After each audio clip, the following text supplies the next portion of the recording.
Hi everybody, welcome back. Good morning. Just getting things ready, but hope you guys are doing well. Today it's Friday, May the 8th, and we have another important lecture to get through on this topic of what makes a human life go well. So it's 5 minutes or so until class time, and then we'll just get going.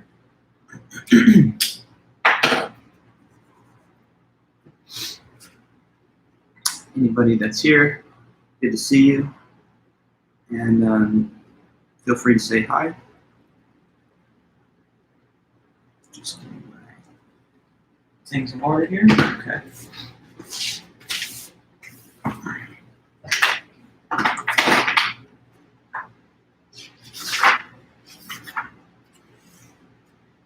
Cool.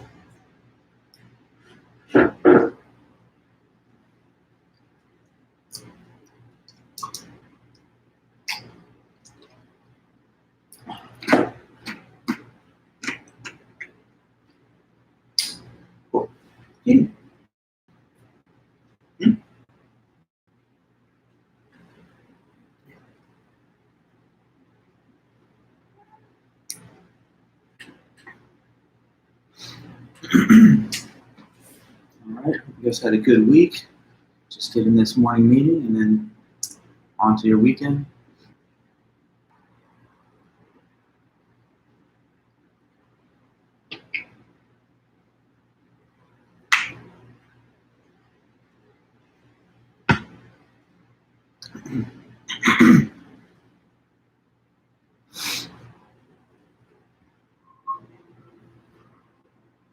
Just a few more minutes.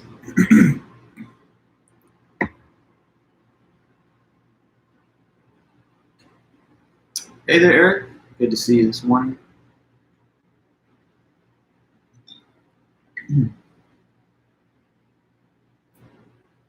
Yeah.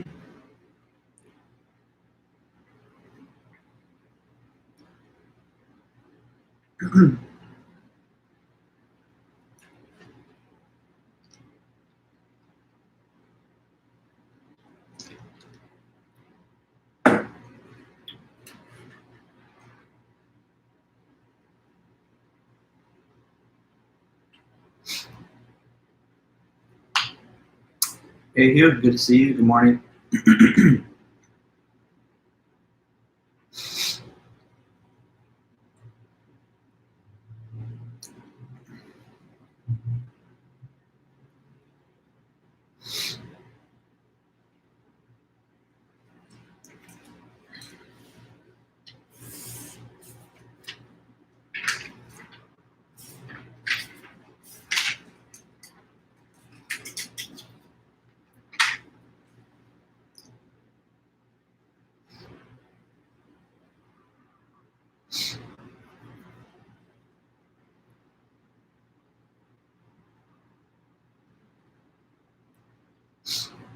All right, guys, almost ready to go.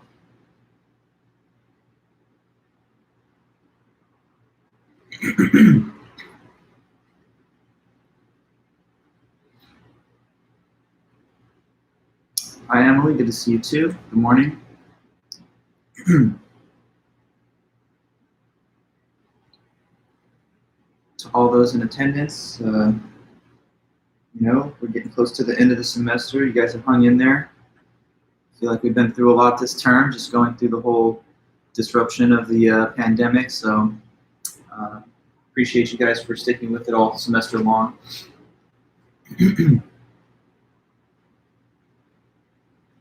All right, well, we're pretty much right there at 9 a.m. So yeah, welcome back, everybody.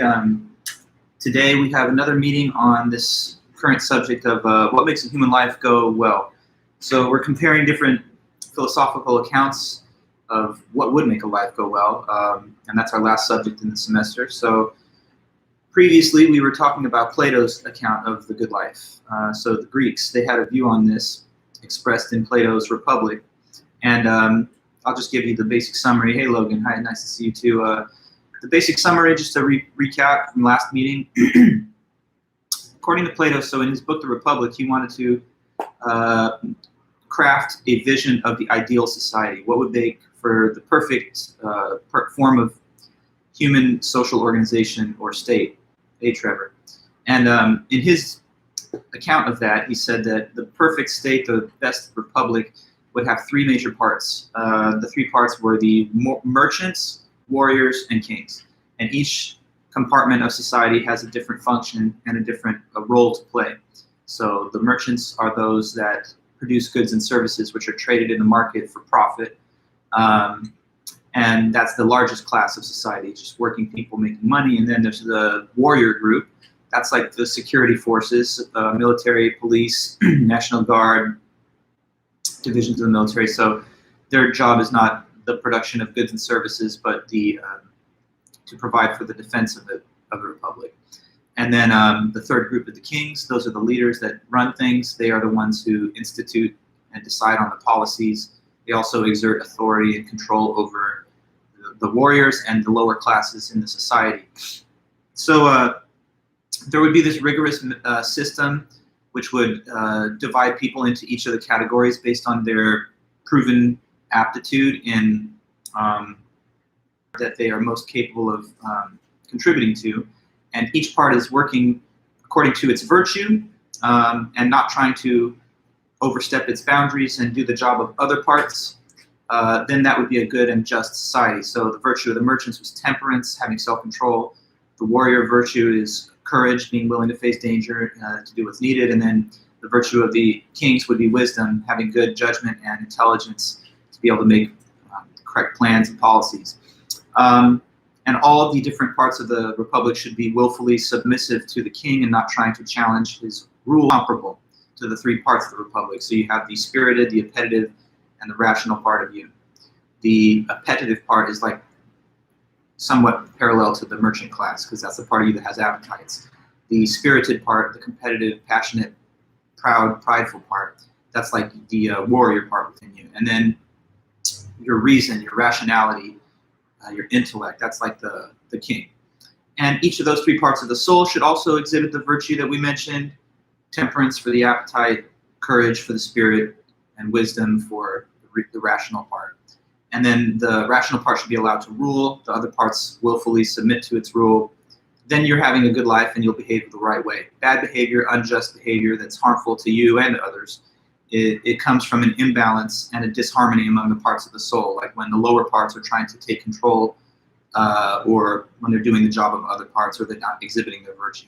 And then he also added after that, that if you really think that unjust behavior could be to your benefit, just as long as nobody knows about it or you don't get caught, he doesn't agree with that. He says unjust behavior harms you regardless of whether there's ever any social recognition of what you have done, because it undermines the internal harmony of the parts of your soul. It puts the parts at war with each other, so you're actually living with internal conflicts and contradictions if you're going to behave badly and unjustly, even if nobody knows about it. And he gives this three-headed creature example to try and make that point, so we talked about that too. Okay, so then there's more to say on the same question of what would make a human life go well. And Plato's not the only person who ever talked about that. So now we're going to zoom ahead to another perspective on this. This is going to take us like 2,000 years ahead of time from the old ancient Greeks, closer to our modern day. So this is the writing of the French philosopher Jean-Paul Sartre, and he lived in the 20th century. So I'll put his dates up here and his name. Here's the philosopher for today, Jean-Paul Sartre. Okay, Sartre lived from 1905 to 1980, and he wrote a whole bunch of interesting stuff that is well discussed in the academic circles of philosophy. In 1945, he gave a lecture in Paris, and that lecture has been published as an essay in our book, and they just titled it Existentialism.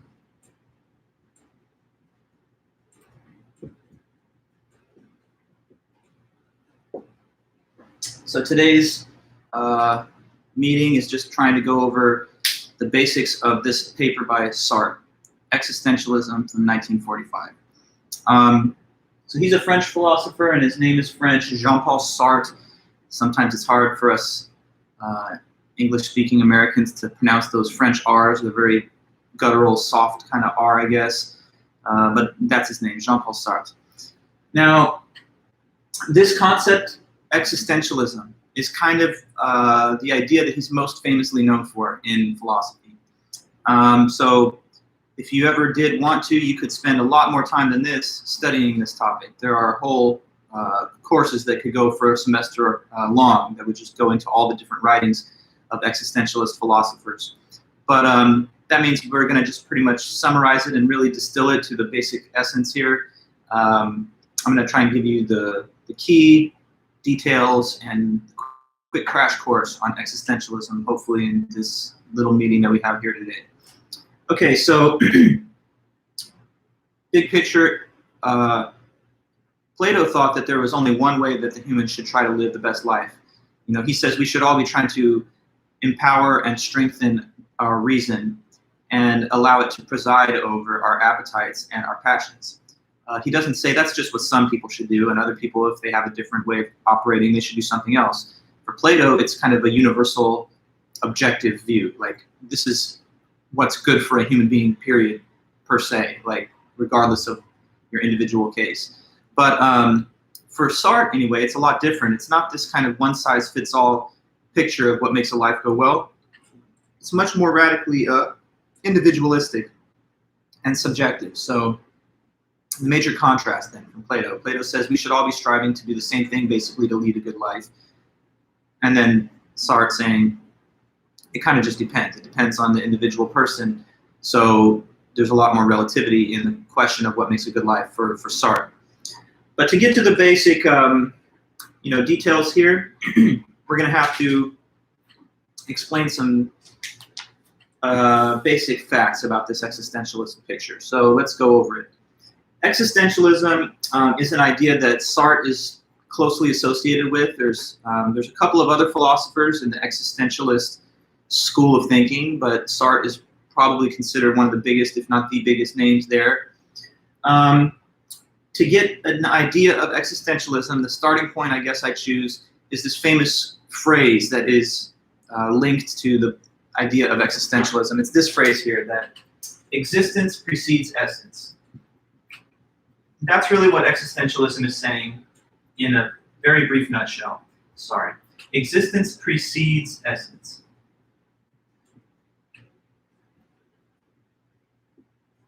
So this is like the motto, the core commitment belief of existentialists. Existence precedes essence. Now they believe that, and they reject the opposite claim. So I'm going to write the opposite claim there, but I'm going to cross it out and, very clearly so that everyone knows they don't believe that other thing. This is contrary to that. Essence precedes existence. And to the existentialist, no, it doesn't. It does not. So to this claim, no. But up here, the first one, yeah. So existence precedes essence, not the other way around. Now we're going to have to try and really think about that statement and what it does mean. So let's see what we can put together just based on our already common knowledge. Who could tell me, if you can, what is it for something to precede something else? If something precedes another thing, what's the relation of the two? Can you explain that or give me an example? Like if A precedes B, what does that mean about the two things? To precede. Yes, that's right, to come before. Trevor, it's not to cause it necessarily. It's more what Hugh has said here. It just means that it comes before it in time. So like, right, exactly. My birth, because I'm older than you, my birth precedes yours. Let's see, the election of President Obama preceded the election of Donald Trump. Yeah? So, yeah, you guys are getting it. So all very good and helpful comments. Thank you. So yeah, to precede just means to come before. This meeting right here, it precedes your weekend, I guess you could say. This semester, the spring 2020 semester, this precedes the fall. Okay, hopefully that's just very clear. Precede comes before. So now we can think about this now. It says existence precedes essence. So basically, existence comes first, and only later on after that, essence comes. So that's what it says. Existence precedes essence, not the reverse. The next thing then to try and clarify is, what's this word essence mean? That one maybe is not so on the tip of your tongue as precede, but let's just throw some ideas around. What do you figure could be the meaning of the term essence? What would be the notion of the essence of something? Can you conceive of possibly what that could mean? If I'm talking to you about the essence of a particular thing, what am I speaking of there? What does it mean, the word essence? Okay, Eric, that's a good starting point. You're saying who you are. Right, I like that. So that's in the ballpark of the correct answer. Let me, if I could, I don't know if anyone else had any other thoughts on this, but I'll just start to speak about it. Okay, so you say a thing's makeup. It's also, I would say, along the right lines. So let me bring these comments together and see how we make sense of this. The meaning of a thing, the nature of a thing, all very, very good. Interesting, slightly different phrasings of a very similar concept that you're all trying to express. So you're correct pretty much. Let me say this. The essence of something are the necessary defining attributes of that thing. They are the attributes that the thing must have in order to be what it is. So they're not like non-essential aspects of something. They're essential aspects of the thing. So the essence of something is the collection of attributes that define what it is. So let me put that here.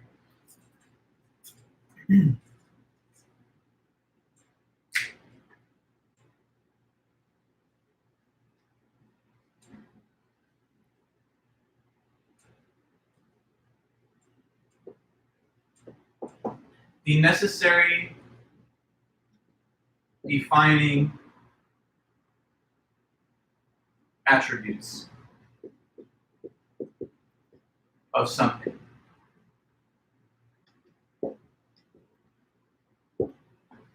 Okay, so let me try to explore this concept with you guys with a clear example. I don't know if we've maybe have used an example like this earlier. It could have been that when we talked about Descartes' meditation, something like this came up. But anyway, let's just work with it. Suppose I'm talking to you about a square, like the geometric polygon, the square.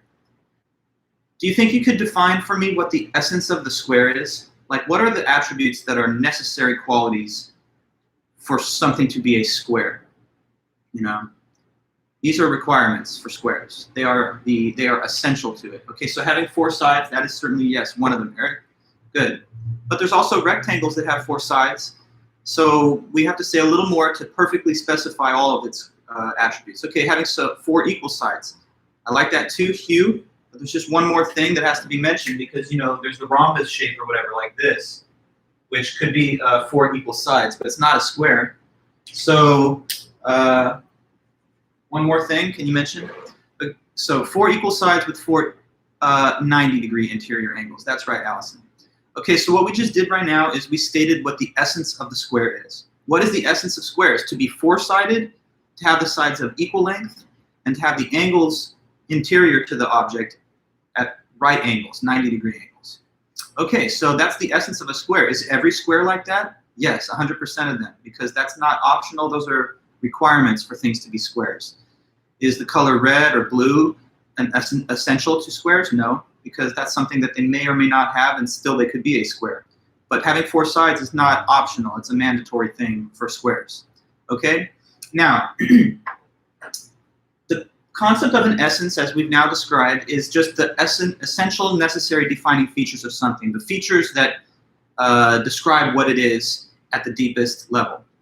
Now, the more interesting thing to question about their essence is not just abstract objects like numbers or geometric figures like the square. That's interesting too, I guess. But even more deep and interesting than that is to discuss the essence of a person like me or you. So to start to existentialist thought, each of us also has an essence, yeah? Me and you, each individual person has got their own essence. And the essence of me or you, of a human person, it's not talking about the number of sides of an object or the type of angles with who you are most essentially as a human being. Okay, so like your essence are the features, the qualities about you that you would list if you were trying to give someone a clear picture of who you are as a human being.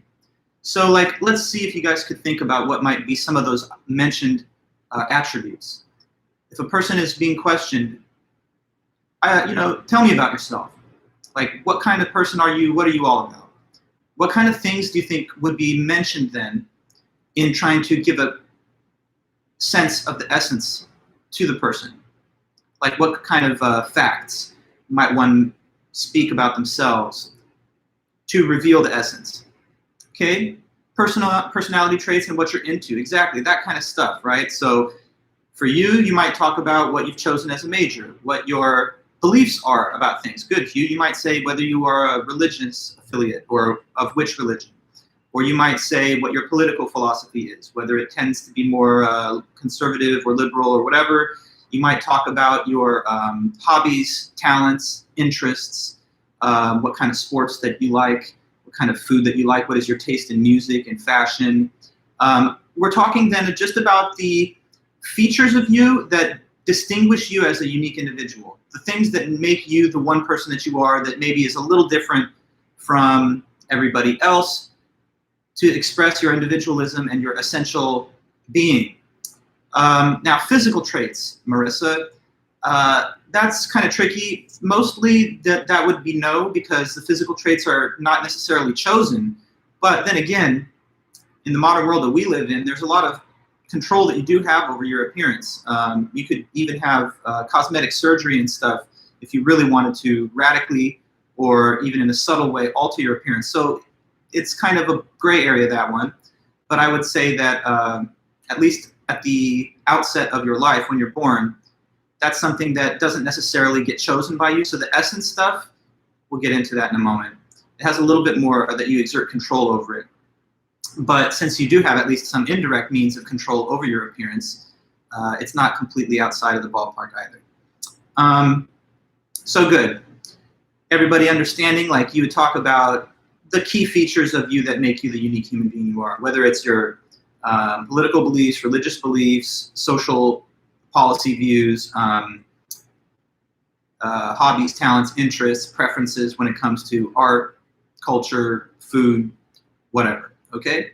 So now, this statement, we now have, I think, a very much clearer understanding of it. What it says then is this: when you start this life off and you're born, at first, like on day one, you don't have an essence. A baby that's born today, we cannot look at that loves the theater, or this is a human being that loves competitive sports. This is more of a bookish introvert. No, this is the life of the party extrovert. We can't say that on day one, but that will be established over time. So it just says that when you start life, you're a blank slate pretty much. You don't have any essence yet, but it will establish later. So the existence comes first, and the essence is formed subsequently afterward. So now, according to the existentialists, this is false. It's not like you have a patterned out essence that's already somehow given to you, and you just live that cookie cutter life that's been set up for you. The essence comes into shape, into being, after, of course, you just start existing. Now, since they say you don't have the essence immediately at first, and that it only happens after existence does, then where do you think would that essence come from? If it's not present at it only happens later. It only takes shape later. So what then is the thing that shapes it? What is the basis for it to take its shape? Okay, so Marissa, you're saying life experiences and position and all of that. I know why you would say that, and I would tell you this, that is the most common answer that I usually get when I ask this question during the specific lecture on this topic. But actually, I have to tell you that it's not really that way to the existentialist thought, by you, by your free will and by your own decisions. So it's not something that happens to you because of the circumstances beyond your control, like who you were raised by, or what time period that you lived in, or what culture or geographic region that you grew up in. It has nothing to do with factors that are outside of your control. It's 100% just based on you choosing the pathway that led to the essence that you have got. So it's all free will and choice. Trevor, you saying because we exist, we can obtain ideas and thought. Well, yeah, I mean, you exist. So if you're wondering things like this, why am I like this? If that question is coming up in your mind ever, Sartre tells you specifically, look in the mirror. You're like that because of your own choices. Why have I found myself at this point in my life the political conservative or the liberal or the devout religious person or the atheist skeptic?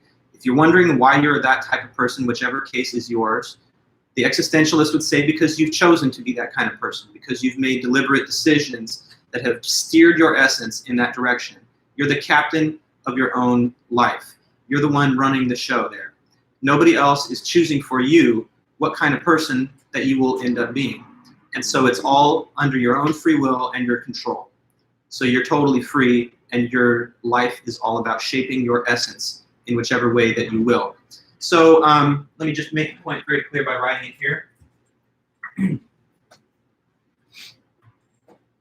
point is that we each create our own essence through our free will and choices.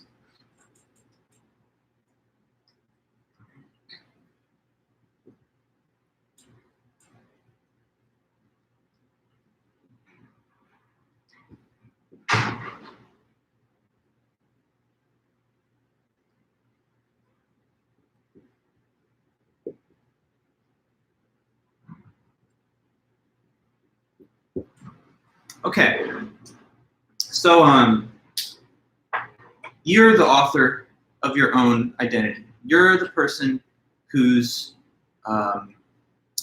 in charge of the one person that you are. There's a lot of things in this world and in this life that you can't control, right? Like you can't, for example, control the fact that right now in this pandemic, we can't return to campus and stuff like that. And maybe, you know, you can't control like a natural disaster, or you can't control what other people do or what they end up doing. But the one thing you definitely have control over, at least if we believe in free will at all, which the existentialists do believe in, although we've talked about possibilities where there's just a deterministic universe. Anyway, if free will does exist, then for sure, one thing you can say you do have control over is at least your own self. How could you not? What else would be more directly under your control than your own being? So existentialism just insists on that. It says you're the one who's creating your own essence.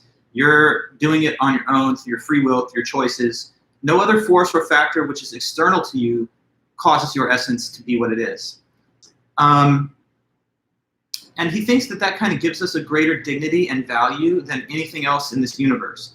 Because if you compare a human being to like any object out there, nothing else has this power to shape its own essence.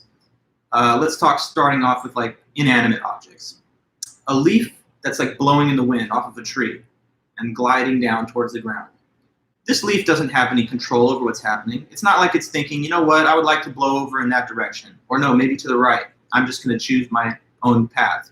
The leaf is just an object which is caught up in the physical forces of the universe, being carried along whichever way those forces dictate, okay?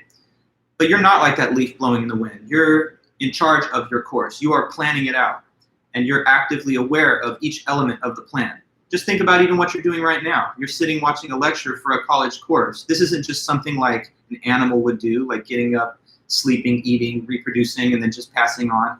You're planning out a huge timeline in the future where you'll have a career and education and all the other things that you're working on. So human beings plan and choose.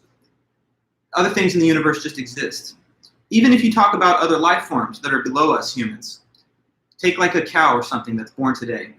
This cow is not going to be able to think or face these choices. What kind of cow am I going to be? Am I going to be the conservative or the liberal cow? Am I going to be the artist or the business cow? Am I going to be, you know, the family man cow, or am I going to be the globe-trotting, jet-setting cow? You know, these are choices that are not available to that animal. That animal is going to live the pattern of life that pretty much every other instance of that life form has ever lived. But when a human being is born, it does, and as you guys know, it have almost unlimited choices to make in course of its life, like what we've talked about. All these little essence constituting attributes are the subject matter of your choice. So we have a greater dignity than all those inanimate objects and lower animals. Our human freedom is what uniquely individuates our species from everything else out there, and that means that we have this kind of awesome power to shape our essence. But so let me read a little bit from him, and you can see him put this on his own in his own words. So he says, man is nothing, this is on the beginning of the essay at 749. Man is nothing else but what he makes of himself. This is the first principle of existentialism. It is also what we call subjectivity. But what do we mean by this, if not that man has a greater dignity than a stone or a table? We mean that man first exists, that is, that man first of all is the being who hurls himself toward a future and who is conscious of imagining himself as being in the future. Man is, at the start, a plan which is aware of itself, not a patch of moss, a piece of garbage, or a cauliflower, just random objects. Nothing exists prior to your plan. You will be what you have planned to be. By the word will, we generally mean a conscious decision, which is subsequent to what we have already made of ourselves. I may want to, and now he goes through some cases, I may want to belong to a political party, write a book, get married. But all that is only a manifestation of a choice that is called will. If existence really does precede essence, man is responsible for what he is. Thus, existentialism's first move is to make every man aware of what he is and to make the full responsibility of his essence rest on him. When we say that man is responsible for himself, we mean not only that he's responsible for his own individuality, but that he is responsible for all humanity. Okay, so next little quote that I want to try and help you guys understand is that one right there. That, in a sense, by creating your own essence, you also create all of humanity. Now that is, of course, not meant literally. You don't literally create all of humanity. If existentialism is true, you do create one human being, your own person. But there's sort of a metaphorical kernel of truth to the statement that by creating yourself, you also kind of create all of humanity. Here's what he means by that. So I'm going to erase this info and then add some more to live. Like, the way you are living pretty much signifies the kind of choices that you believe are good choices. Because, of course, you choose the things that you've chosen from the standpoint that they're good things to do. If you didn't think that, then you would have chosen something else, right? So your own personality and character and identity is kind of like a model that you're creating for all of humanity to follow. Okay, so by creating your own essence,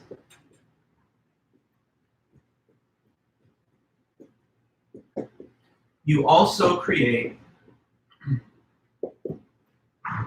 a model of how all humanity should live. So, for example, you know me, I'm your professor of philosophy, right? That's what I did with my life, so among other things. What if somebody came up to me, like a student, and said, you know what I want to do with my life is I want to be a philosophy professor. Do you think that I would tell them that is a silly and dumb idea? Me. I mean, maybe other people might say that, but do you think that I would say so? Do you think I would approve of or disapprove of a person's choice to pursue philosophy as a career? What do you think, if you had to guess? Would I be supportive of that choice in life or not? What do you figure? And just if you have a reason, maybe you could tell me why you think I'd have whatever reaction. I would approve, yes, that's true. But it's sort of logical. Why would I? Why would that be so obvious that of course I would approve of that kind of choice? Could there be a reason? We don't have to guess. It's pretty logically clear, right? Why would I approve of that type of choice? Yeah, because it's my own choice, right? So clearly I value such a choice in life because that's why I made it. If I thought it was a bad choice for a person, then I wouldn't have done it. You see? So if there's a high school student out there right now who's got a couple options of where to go to college, and one of them is Chapman. So if you're, let's say, like a Christian, right, and another person out there says, I'm going to follow the Christian faith, do you think you'd try and turn them back and be like, that's not good? Of course not, because if that's your own faith, then definitely you value and validate the decision to be a member of that denomination just by doing it yourself, okay? If I have a favorite movie and somebody else likes it, do you think I'm going to criticize their taste in film? No, I'm going to say, hey, you got pretty good taste there. You know, you like the good stuff. So let's all be on the same page, right? When you make choices in life that shape your own essence, that means that you also approve of those choices for any other person who would also choose the same, okay? So when you have a political philosophy and someone else is on the same perspective as you, you don't say that's a bad idea for you to hold that political perspective because it's your own. It's like the same as yours. So that's the meaning of his claim here, that when you create yourself, you're also kind of simultaneously creating all of humanity. Right now, I hope you understand that. It's not that you literally create all of humanity, but you do create the one person you are. And if anyone else in this whole world chose to live the same way as you, then you'd probably endorse those decisions because they're exactly equivalent to yours. So now here's an interesting bigger picture idea. We're asking this question, what makes a human life go well, right? What's the ideal pattern of life to play out or pursue? Plato said everyone should do the thing that we described when we read his essay. But now we got Sartre, and Sartre is saying, well, what's the best human life then? Maybe you can start putting these pieces together. From the existentialist standpoint, what is the ideal human life? The best human life, I guess then, according to this thought, is just what? What is the best human life possible relative to a certain person? What is it, you think? What would this man say, Sartre? What am I supposed to be doing if I want to live the best life? Or what counts as the best life? The life that you choose, exactly. So you're already living your best life, pretty much, is the point. The life that you're living represents the choices that you think should be made, and you make it real by doing those things. So there's no, therefore, one-size-fits-all universalistic conception of the good life. You know, some people are going to be athletes, some are going to be academics, some are going to be business people, some are going to be politicians, you know, some will be conservative, liberal, theist, atheist, married, single, you know, living in a red state, blue state, you know, more rural, more urban. These are all choices that we make, right? And the point is that whichever particular choices that you choose, that's the right way to do it because that's how I'm doing it. So now I hope you kind of see that this is not supposed to be a one-size-fits-all account. Each one of us shapes an individual essence, and from the point of view of each individual, that essence is the good life. That's the best life, and you make that clear by means of just choosing to do those things. So now I'll read a little more, and we can bring this into context. So he says then next, the word subjectivism has two meanings. Subjectivism means on the one hand that an individual chooses and makes himself, and on the other hand, that it is impossible for man to transcend his subjectivity. This is the essential meaning of existentialism. When we say that man chooses his own self, we mean that every one of us does likewise. But we also mean by that in making this choice, you also choose all men. In fact, in creating the man that we want to be, there is not a single one of our acts which does not at the same time create an image of man as we think he ought to be. To choose to be this or that is to affirm the value of what we choose, because we can never choose what we see as bad. We always choose the good, and nothing can be good for us without thinking that it's good for all. So if existence precedes essence, and we grant that we exist and create our image at one and the same time, then this image is valid for everybody and for our whole age. Thus, the responsibility is much greater than you might have thought, because it involves all mankind. If I am a working man, and I choose to join a Christian trade union instead of becoming a communist, and if by doing this, I want to show that this is the best choice, I am not only involving my own case, I am doing so for everyone. As a result, my action has involved all humanity. To take a more individual matter, if I want to marry, to have children, Even if this marriage depends solely on my own circumstances or wishes, I am involving all humanity in monogamy and not merely myself. Therefore, I am responsible for myself and for everyone else. I am creating a certain image of man of my own choosing, and in choosing myself, I choose all humanity to do the same. So, therefore, we've kind of now gotten a clear, I hope, bite out of this existentialist philosophy. We create our own essence. We're totally free in doing that. The essence that we create serves as our paradigm, our model of what a good life would be, and there's no objective answer as to what the correct best life is. There's just ever so many competing conceptions of them put forth by the individual lives that people lead. Some people will follow similar patterns as others, but none of these sort of stands as the universally correct approach to the best human life. For that, if there's one thing that's like a no-no or a bad thing in existentialist philosophy, it's this, and it's called bad faith. So let me put that term up here.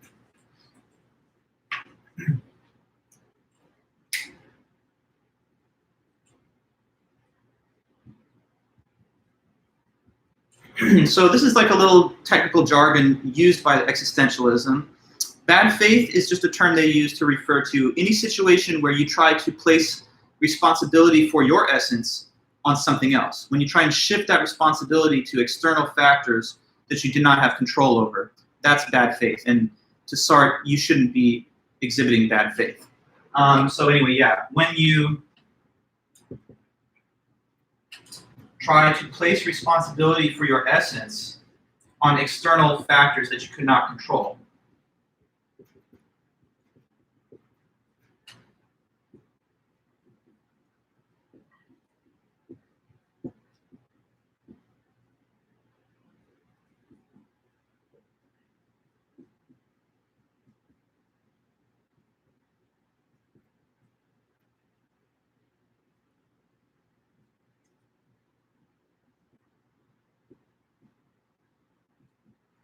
that's bad faith, and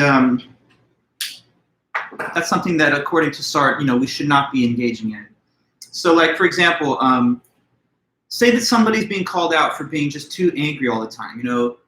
Like they're getting into disagreements and fights, and someone's like, "What's wrong with you, man? Why are you always getting so upset? Like, why are you so hot-tempered and impatient and all that?" And the person says, "Look, don't blame me. Talk to my parents. I grew up in this household where I had my dad was always arguing a lot, and I just kind of grew up in a way like the same as him. So I don't really feel like it's on me. It's more the way my parents raised me, right?" Okay, but that would be one case of bad faith, because the person is saying this essential aspect of me that I'm kind of short-tempered, it didn't come from me, it came from my parents. But what Sartre would tell the person is, look, are there other people who grow up in the same exact type of household circumstances and they'd make a different choice, not to identify with the example of the parent, but to rebel and to reject it? Sure.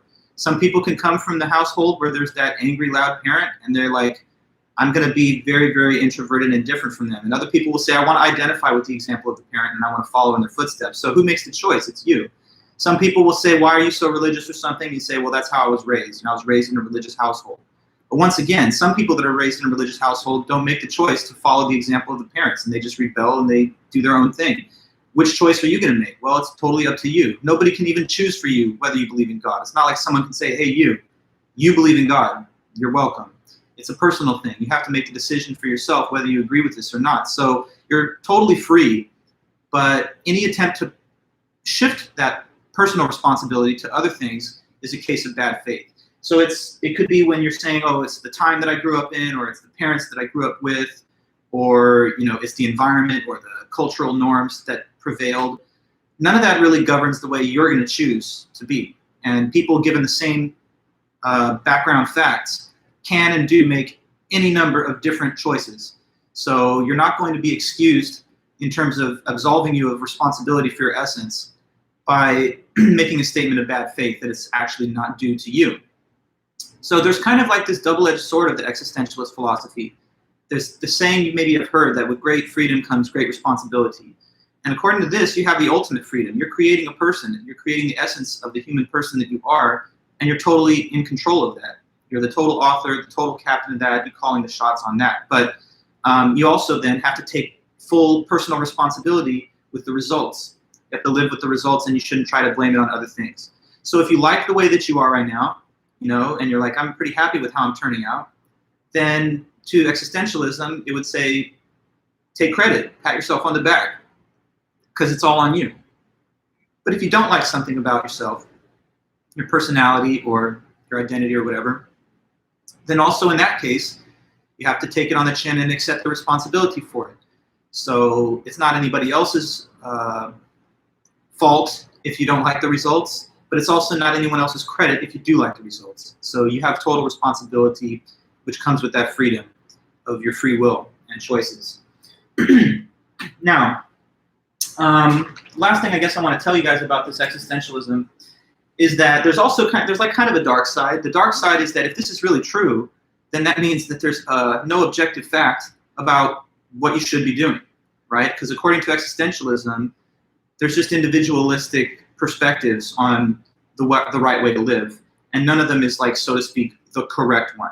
It's like correct from me, from my perspective, and if you're different, you have a different perspective. That might sound good and, in a way tolerant of the diverse choices that people make and the diverse lifestyles that people have. But it could also, to some people, seem a little bit almost nihilistic and scary, because it starts to seem as though there's no objective fact about how anybody should live or what choices they should make. And that can be true to some extent, right? If you're thinking, should I become, should I marry or should I remain single?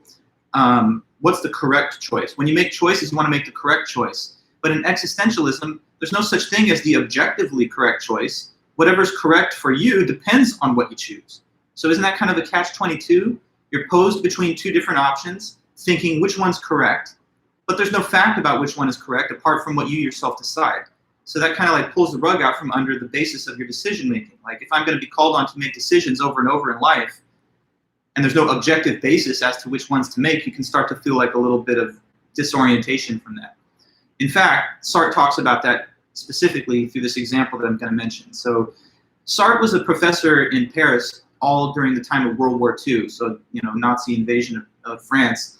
And he had a student then, and the student came to him with a dilemma. And they're like, Professor Sartre, you seem smart, you're my philosophy professor. I'd love to ask you if you could help give me advice for a moral dilemma that I'm facing, which is tough.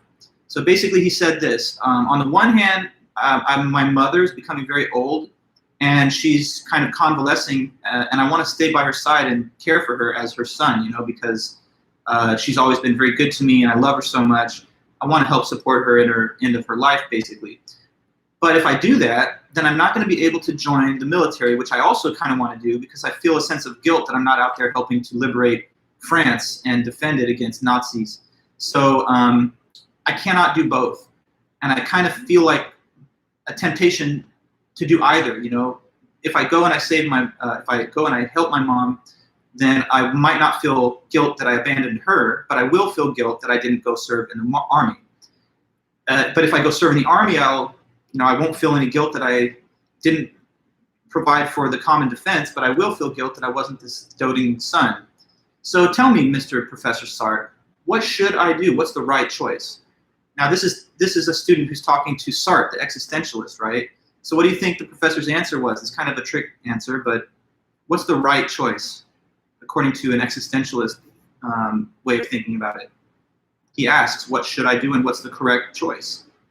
So you're Sartre now. What are you telling this person? Is there a correct choice? What is it? Yes, whatever he chooses, right? So it's just up to him. Sartre cannot make the choice for him because that would just reflect the values of Sartre. It's the value or perspective of the individual who's asking the question, the student, that will make the choice the right choice relative to him. Now the student may be thinking, maybe I can make this choice based on what kind of person I am. Am I more the devoted son, or am I more the fighting warrior? If I know that about who I am, then maybe that will help me to make the choice that is consistent with my own personality and identity. But once again, which kind of person he is depends on the choice, because the choice makes it real. So if he did decide to stick with his mother, then making that free will decision is what manifests the fact that he's more the caring, loving son than the fighting warrior. If he chooses to go to the military instead, then that choice itself is constitutive of the essence. So the essence is always this open-ended, ever indefinitely extensive project. It's never fully settled. Therefore, if you want to make choices starting today that take your essence in a much different direction than it had been before, you're totally free to do that. In the case of this student, there's no objective fact about what kind of person he essentially is, apart from the choices that he does in fact make. So, I mean, that's an interesting element of the whole perspective of existentialism, that we make choices, the choices create the essence that we have, but when we make these choices, we're now deprived of any basis to think that they're objectively correct. They're just correct insofar as my perspective can judge them. Well, in the end, Sartre says that people who look at existentialist philosophy, if you want to understand it in the way he does, you should think of the phrase optimistic toughness, optimistic toughness. So what he thinks is that the optimistic part of existentialism is this, that you can really be free to be anybody you want, that there's no limitations on you that come from the circumstances of your birth, upbringing, society, or generation. You're absolutely free, and you should feel the liberation of your own human free will and agency. So that's the optimistic part, that you can be and do anything. But the toughness aspect is that you have to accept responsibility for the choices that you then do make. So be optimistic in the sense that you're free to do or be anything, but also be tough enough to recognize that you have to accept the personal responsibility for the way that it ends up. So I'll read the last part here, and then we can be done for today. At the end, what we are accused of is not pessimism, but optimistic toughness. If people throw up to us our works of fiction in which we write about people who are soft, weak, cowardly, and sometimes even downright bad, it's not because these people are soft, weak, cowardly, or bad, because if we were to say that they are that way because of heredity, the workings of environment, society, because of biological or psychological determinism, people would be reassured. They would say, well, that's what we're like and nobody can do anything about it. But when the existentialist writes about a coward, he says this coward is responsible for his cowardice. He's not like that because he has a cowardly heart or lung or brain. He's not like that because of his physiological makeup. He's like that because he has made himself a coward by his choices. There's no such thing as a cowardly constitution. There are nervous constitutions, there is poor blood, as the common people say, or strong constitutions. But the man whose blood is poor is not a coward because of that, because what makes cowardice is the choice to yield. One's constitution is not an act. The coward is defined on the basis of the actions he performs. People feel in a vague sort of way that this coward we're talking about is guilty of being a coward, and that thought frightens them. What people would prefer is that the coward or the hero was born that way. So he's saying to you, you got to be tough enough to realize that people are not born the way that they end up being. They have chosen the pathway that creates that essence that they have. And you should not, he thinks, take the easy reassurance that we're just incapable of controlling the way that our individual personalities and identities take shape. People, he says, would feel more reassured if they thought that the hero was born a hero or the coward was born a coward. They feel a little bit less comfortable with the idea that that's something that you've chosen through your actions. But that's what existentialism insists upon, and that's its basic idea. So, everybody, we've covered one important idea in philosophy here in today's meeting, so that's great. On Monday, we have just the last lecture for the semester. So Monday's meeting is going to be about the author Derek Parfit. So try to read Derek Parfit's article, What Makes Someone's Life Go Best?